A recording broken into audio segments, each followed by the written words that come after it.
This is your Monday Tech Update.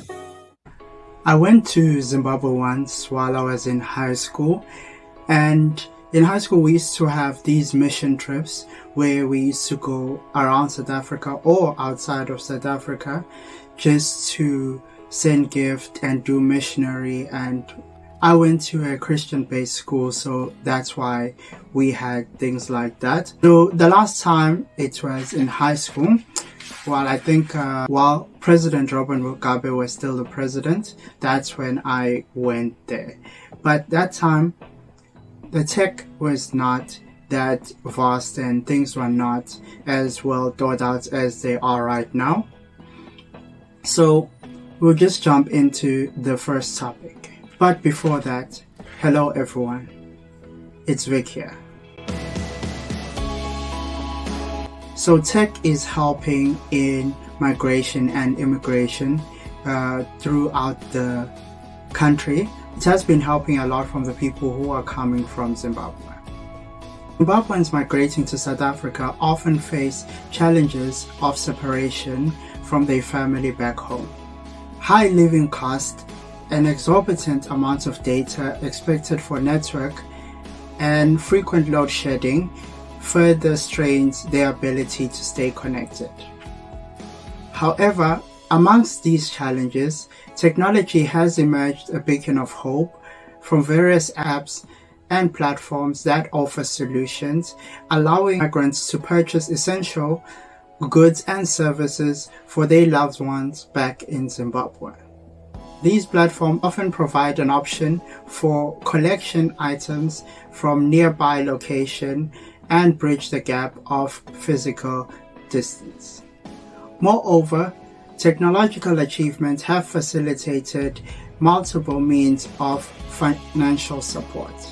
Migrants can now effectively send money, purchase airtime, and settle utility bills for their families abroad, ensuring their well-being despite their geographical division. In essence, technology has served as a vital tool in maintaining family bonds and easing the burdens of separation from Zimbabwean migrants in South Africa. What do you think about it? While we are talking about sending money and getting money, the banks have issued out a fraud alert. I'm sure that everyone is aware of the scams and frauds that happen on an ATM. So this is just an update on the new frauds which are being done on the ATMs. The first one is card swapping. The fraudsters are at the ATM to get your PIN and distract you while swapping your card for another. You would have someone else's card and they will draw what's in your card from your amount and all that. The second one is card scheming. The fraudsters will distract you and prevent you from inserting your card and often help you to swap or scheme your card in a handheld device. These two ways are the new ways which they are doing it, so please watch out. But there are ways to avoid these. It's just a few points. Firstly, refuse help when you are at the ATM. Secondly, investigate the ATM before using it. Make sure it's working properly. And then the third one is protect your PIN always, and always be aware who is on your surroundings while you're at the ATM. And this is a big alert, so guys, do watch out. But on another side, we do have other online scams like the post office scam or the loyalty program scam. And the main one is the website cloning scam. These online scams, I'll have them on another video because they need more detail and to be described well.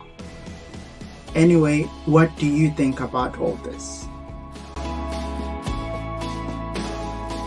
Talking about online things, let's talk about the misinformation you can get a fine for on social media. The Film and Publication Board says that they will punish South Africans who publish fake news.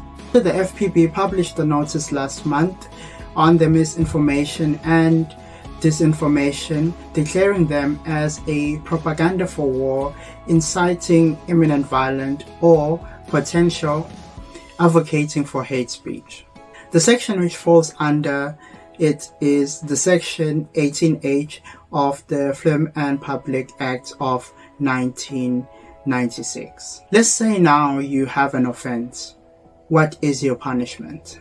The first one is a fine of 150,000, or you can get 2 years of prison term. These are very serious, but the question is still on how they are planning to implement all these properly. If you are looking for the new definitions for misinformation and disinformation, this one is misinformation. It is defined as false information, but the person who is disseminating it believes it's true. On the other hand, you have disinformation, the information that is false, where the person disseminating it knows it is false. These two definitions have been set. Now the question is, what are the roles of the internet service providers? The ISPs who are aware of their services being used for such content will have to report to the FPB within 30 days of the publication of the note. On the other hand, the ISPs will have to show a reasonable measure taken to prevent misinformation and disinformation on their platform. The punishment for the ISPs now is they can get a fine of 750,000 or a 5-year prison term. So what do you think about this information? We are still talking about what the state is doing in the tech field. So CETA plans to launch a R6 billion project to build broadband infrastructure in South Africa.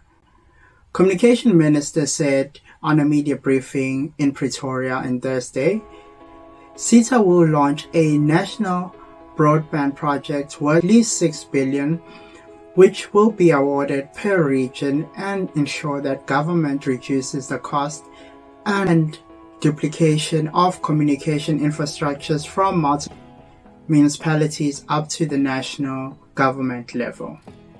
This plan was first told to the Parliament in 2023. As for where the capital comes from, this has not been stated.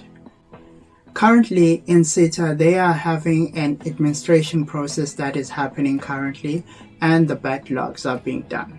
Anyway, what do you think about it? Please leave a comment below. If you like this content, please subscribe, click that like button. Anyway, keep on grinding and level up.